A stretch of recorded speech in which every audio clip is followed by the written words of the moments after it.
You know you're getting old when you remember buildings going up that are now being knocked down.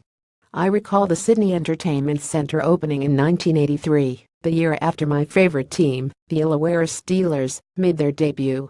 Now the concrete edifice in the Harbour City's Chinatown district is gone, replaced by something like 1,400 residential properties. On West Hollywood Sunset Boulevard, I can recall Le Tattoo, run by the iconic Ed Hardy, a newsstand and some leather stores on the site, where the Schmick House of Blues was built in 1994. Just yesterday I drove past it, a massive pile of dirt. It's to become a hotel. The entire life of the music venue, bar and restaurant, passed under my watch.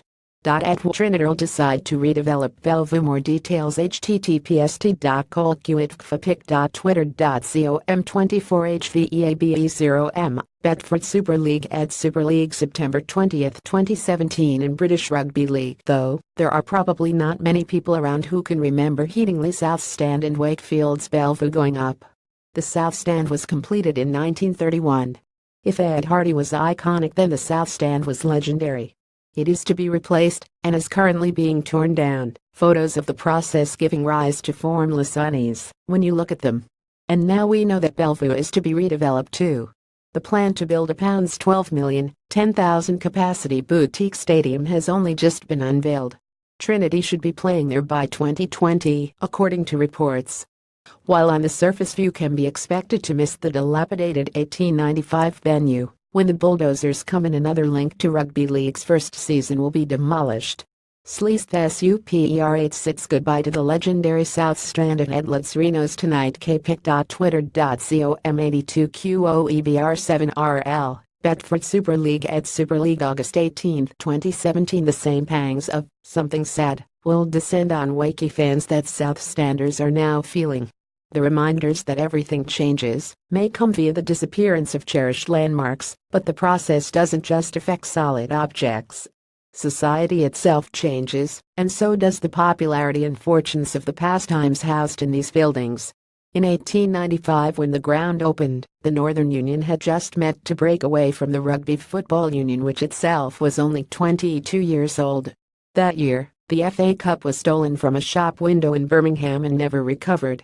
The first Olympics weren't held until the following year. They've become quite popular. I believe Imagine Life before the Olympics. World Club Challenge JT is a South Stander. pic.twitter.com/TQ715 Folk. Bedford Super League Ed Super League February 21, 2016. In 1931, when the South Stand was erected, Sadler's Wells Theatre, where my biological mother studied ballet coordination skips a generation, was established. The Depression caused the construction of the Queen Mary to be delayed for 2 years. The Queen Mary was retired in 1967 and is now permanently moored in Long Beach, California.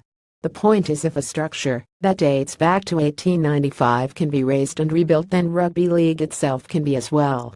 On Saturday we saw a team from Toronto presented with the League One Shield in front of 8,500 fans. Toronto, there is talk, which the RFL insists is premature, of teams across North America. If Rugby League was a stadium, you can't say it's being knocked down and rebuilt. But there are gleaming new grandstands and terraces going up while others fall into disrepair. Sometimes the new buildings contrast sharply with the older structures around them, and we question whether they are such a good idea. But just ask the denizens of Leeds and Wakefield. Change occurs, whether you like it or not. Nothing lasts forever.